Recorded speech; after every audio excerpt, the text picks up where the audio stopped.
Tuhan, persembahanku ini. Ku ingin Engkau menerima korban syukurku melalui pujian.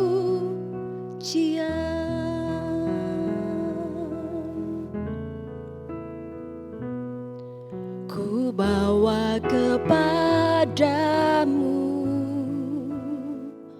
oh Tuhan, persembahanku ini. Ku ingin Engkau menerima korban syukurku melalui pujian.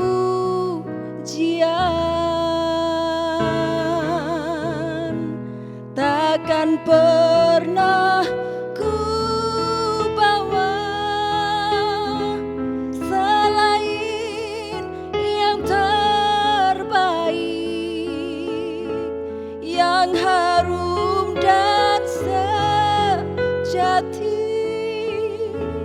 di hadapan tahta-Mu. Yesusku, terimalah korban syukurku ini yang mengalir di hatiku sebagai penyembahanku.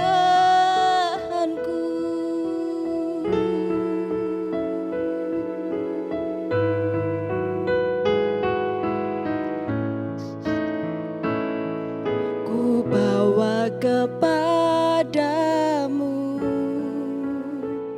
oh Tuhan, persembahanku ini. Ku ingin Engkau menerima korban syukurku melalui pujian. Takkan pernah ku bawa selain yang terbaik, yang harum dan sejati di hadapan tahta-Mu. Yesusku, terimalah korban syukurku ini yang mengalir di hatiku sebagai penyembahanku. Takkan pernah ku bawa selain yang terbaik, yang harum dan sejati di hadapan tahta-Mu. Yesusku, terimalah korban syukurku ini yang mengalir di hatiku, yang mengalir di hatiku, yang mengalir di hatiku sebagai penyembahanku.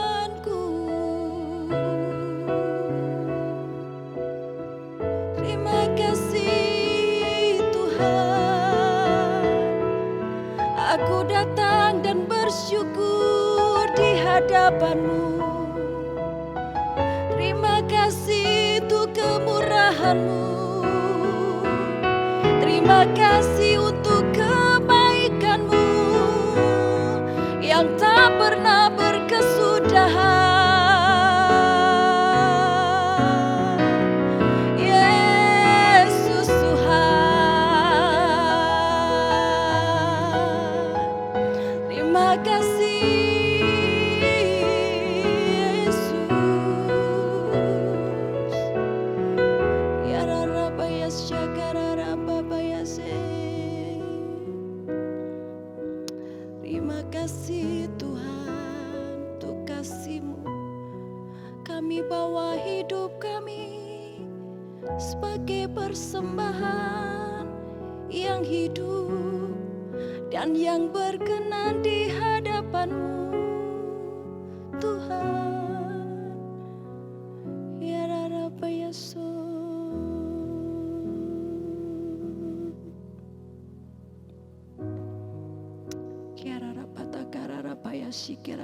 Terima kasih Tuhan, terima kasih untuk kasih-Mu yang besar. Ini hidup kami Tuhan, kami mau persembahkan di hadapan-Mu.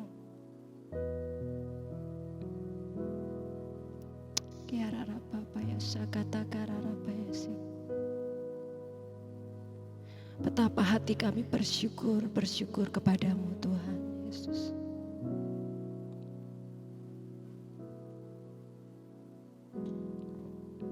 Betapa hatiku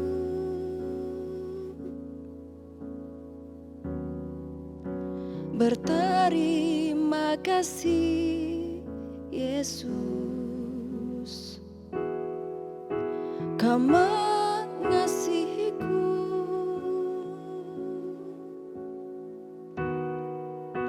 Kau memilikiku.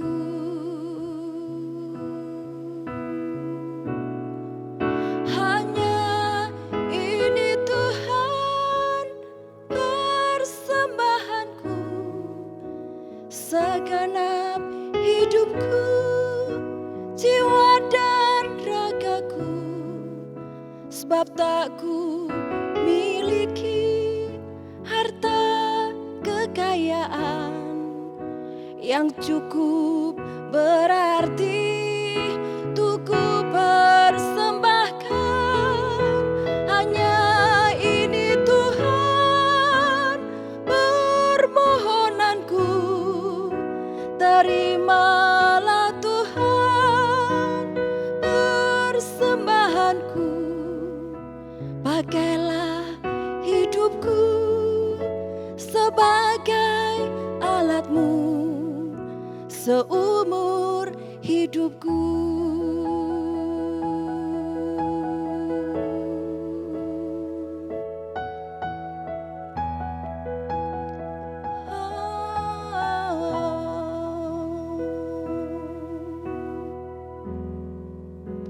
Betapa hatiku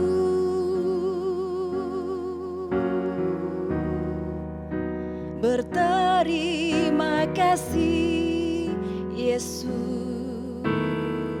Amin. Kau mengasihiku, Kau memilikiku.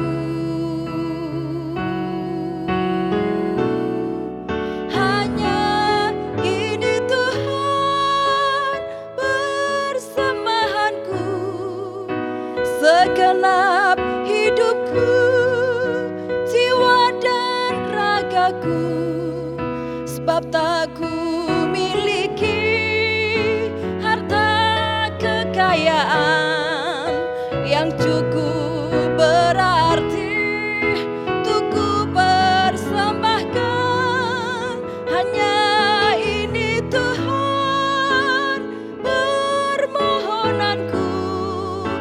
Terimalah Tuhan persembahanku,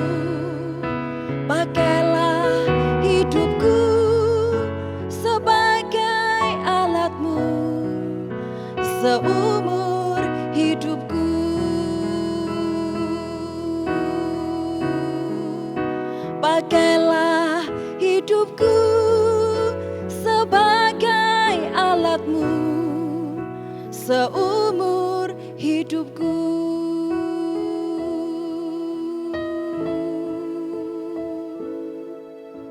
Ini kami Tuhan, ini hidup kami, terima persembahan kami, ibadah yang harum, yang kudus, yang berkenan di hadapan-Mu. Terima kasih Tuhan.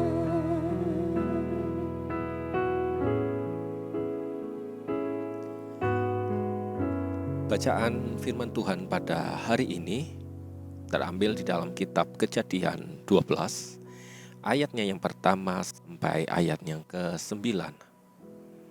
Abram dipanggil Allah. Ayat yang pertama, berfirmanlah Tuhan kepada Abram, pergilah dari negerimu, dan dari sanak saudaramu, dan dari rumah bapamu, ini ke negeri yang akan kutunjukkan kepadamu. Aku akan membuat engkau menjadi bangsa yang besar, dan memberkati engkau serta membuat namamu masyhur, dan engkau akan menjadi berkat. Lalu pergilah Abram seperti yang difirmankan Tuhan padanya, dan Lot pun ikut bersama-sama dengan dia. Abram berumur 75 tahun ketika ia berangkat dari Haran. Abram membawa Sarai, istrinya, dan Lot, anak saudaranya, dan segala harta benda yang didapat mereka, dan orang-orang yang diperoleh mereka di Haran. Mereka berangkat ke tanah Kanaan, lalu sampai di situ. Abram berjalan melalui negeri itu sampai ke suatu tempat dekat Sikem, yakni pohon Tarbatim di Mor. Waktu itu orang Kanaan masih diam di negeri itu. Ketika itu Tuhan menampakkan diri kepada Abram dan berfirman, Aku akan memberikan negeri ini kepada keturunanmu. Maka didirikannya di situ mezbah bagi Tuhan yang telah menampakkan diri kepadanya. Kemudian ia pindah dari situ ke pegunungan di sebelah timur Betel. Ia memasang kemahnya dekat Betel di sebelah barat dan Ai di sebelah timur. Lalu ia mendirikan di situ mezbah bagi Tuhan dan memanggil nama Tuhan. Sesudah itu Abraham berangkat dan makin jauh ia berjalan ke tanah Negeb. Sahabat MDC, ketika anak saya masih kecil, kadang kami sebagai orang tua bertanya kepada dia demikian. Audrey, nama anak saya, kalau kamu nanti dewasa, besar nanti, kamu ingin menjadi apa? Dengan polos, anak saya menjawab, menjadi guru. Seperti anak dari kakak saya. Kadang pertanyaan yang sama saya lontarkan dan anak saya menjawab, menjadi dokter. Sama seperti tantenya. Kadang anak saya juga menjawab seperti princess, tokoh idamannya. Kadang ia pun menjawab seperti mama. Tentu dalam hal ini sifat mamanya, karena dia adalah anak perempuan. Disinilah letak bagaimana dia ingin menjadi pribadi yang berguna bagi orang lain. The drive for contribute. Dorongan untuk menjadi orang yang berguna bagi orang lain. Dorongan ini menjadi sebuah kerinduan bersama seluruh umat manusia. Kita akan merasa senang, bahagia, dan menyadari bahwa hidup kita akan berguna bagi orang lain. Tidak peduli berapa latar belakang kita, tetapi kebahagiaan akan menjadi sesuatu yang menyukakan hidup kita ketika kita bisa menjadi orang yang berguna buat orang lain. Orang yang jahat sekalipun, dia memiliki dorongan untuk berbuat baik. Karena berbuat baik adalah titik di mana itu adalah rupa dan gambar Allah yang nyata di dalam kehidupan seluruh umat manusia. Pergi meninggalkan kampung halaman seperti yang Tuhan perintahkan kepada Abraham bukanlah hal yang mudah. Pertama, kita bisa melihat di usia Abraham pada waktu ia dipanggil. Usianya adalah 75 tahun. Dan berubah menjadi nama Abraham ketika usia 99 tahun. Dia mendapatkan janji Allah. Pergi meninggalkan satu daerah di mana usianya sudah tidak muda, bukan menjadi hal yang mudah. Tetapi Abraham tetap melakukannya. Bukan hanya itu, dia dijanjikan di dalam ketidakpastian. Apa maksudnya? Pergilah kemana? Tidak tahu. Bapak, Ibu, saudara-saudari, kalau Anda diajak oleh orang yang Anda kenal, ayo kita pergi. Kemana? Tidak tahu, kita jalan aja yuk. Tentu kita mau pergi. Kita bisa meninggalkan kesibukan kita meninggalkan aktivitas kita, ya. Karena kita tahu bahwa orang yang mengajak itu adalah sahabat kita. Tetapi dalam konteks ini, Abraham tidak tahu kemana perginya. Bukan hanya itu, orang yang mengajak pun Tuhan tidak dia kenal. Di dalam kitab Yosua pasal yang ke-24 ayat yang kedua, Abraham, keturunan Terah, papanya, adalah orang penyembah berhala. Dia tidak mengenal siapa itu Yahweh. Dia tidak mengenal siapa itu Tuhan. Dia tidak mengenal siapa pribadi Allah yang hidup. Tidak. Tetapi kita tahu Abraham tetap pergi. Bukan hanya itu saja. Abraham pergi bukan karena ia sebagai orang pengangguran. Bukan karena dia tidak memiliki apa-apa. Dia mau kemana, ke sana, kemari, lontang-lantung. Karena dia tidak punya sesuatu.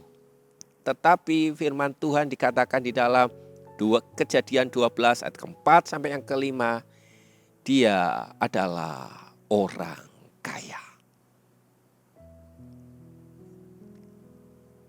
Kalau suatu kali Anda didatangi oleh seorang, Pak, yuk kita bisnis. Bisnis apa? Ikut saja, Pak. Saudara, Anda mungkin bisa menjawab, meskipun untungku sedikit, aku sudah untung. Lebih baik aku tidak ikut. Itu yang wajar. Dan keanehan demi keanehan kita bisa lihat di sini.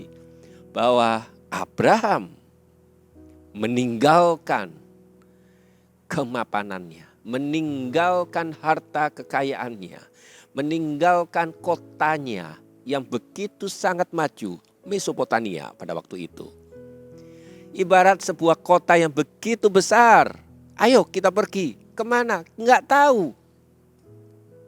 Jangan berkata ini mudah. Ini adalah sesuatu yang sulit. Tetapi dia memilih untuk meninggalkan apa yang dia miliki dan mengikuti apa yang Tuhan mau di dalam dirinya. Bapak, Ibu, saudara-saudari, Abraham itu bukan manusia super.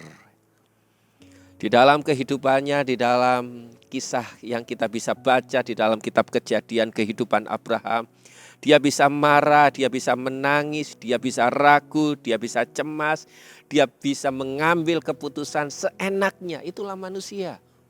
Tetapi kita tahu bahwa seluruh kehidupan Abraham diletakkan di dalam pribadinya Allah.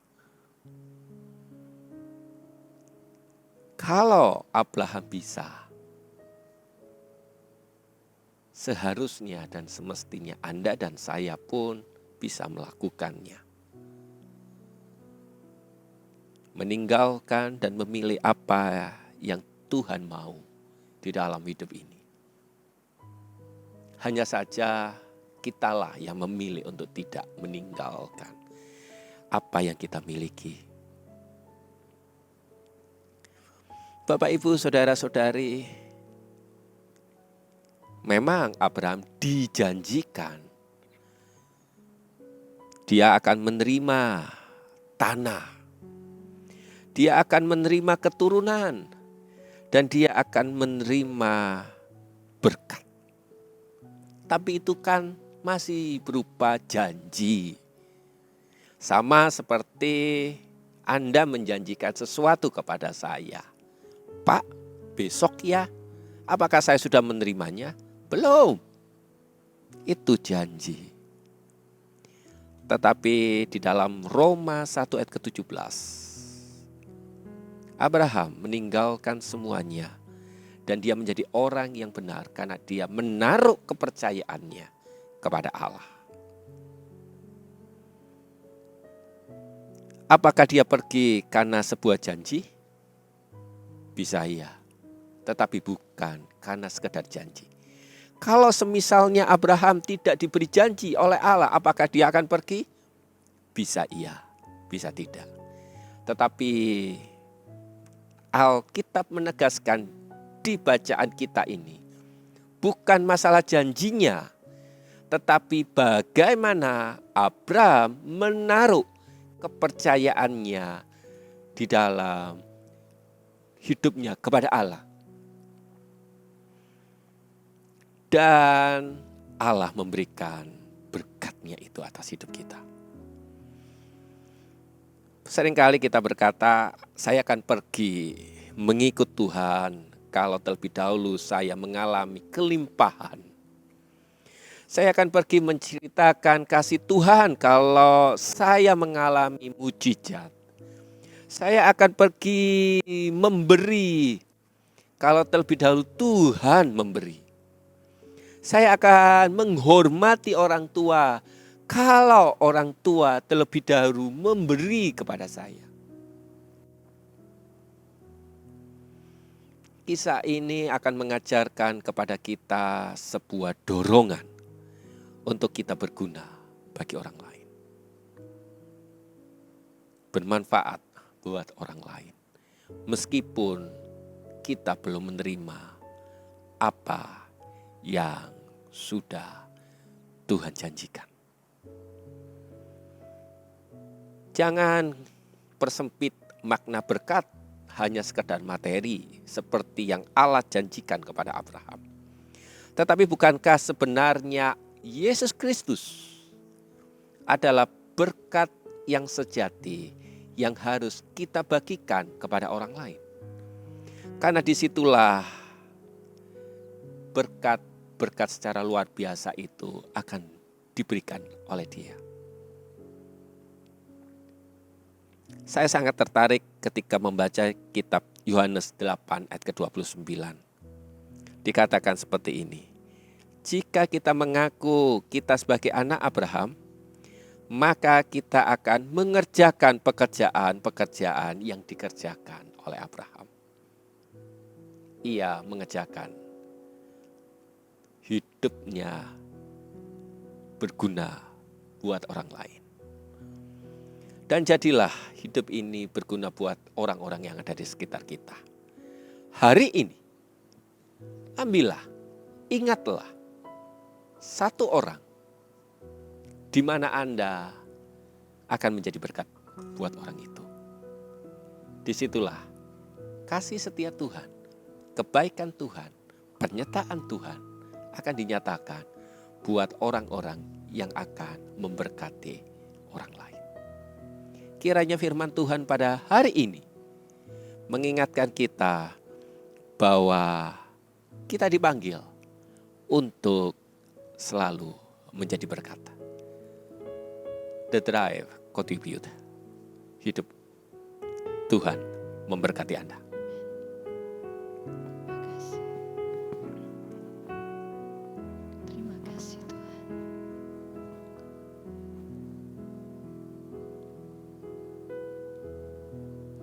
Betapa hatiku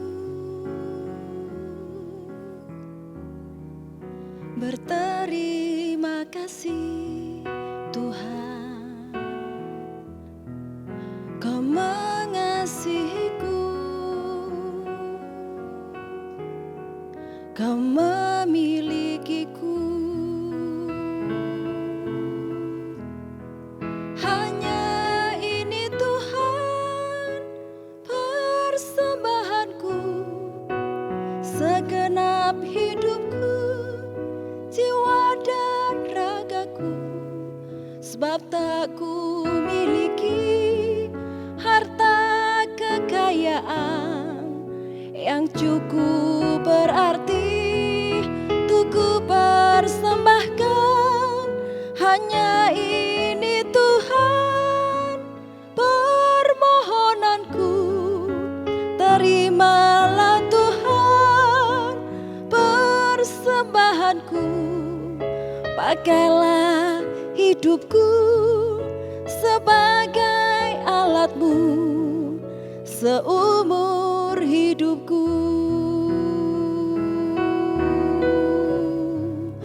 Pakailah hidupku sebagai alat-Mu seumur hidupku. Pakailah hidupku sebagai alat-Mu seumur hidupku.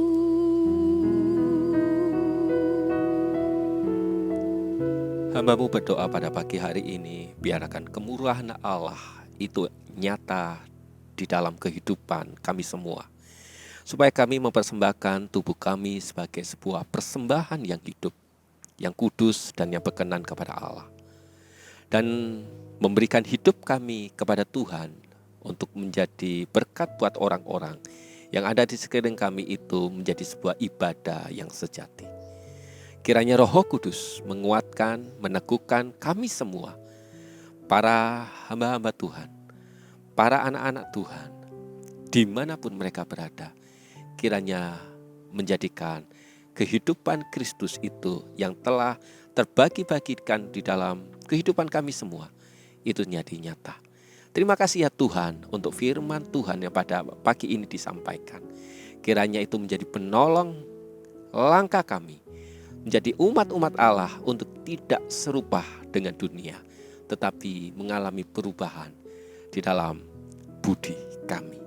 Di dalam nama-Mu Yesus Kristus, hamba-Mu meletakkan seluruh kawanan jemaat-Mu di dalam penyertaan kasih setianya Tuhan. Tuhan Yesus memberkati kita semua. Amin.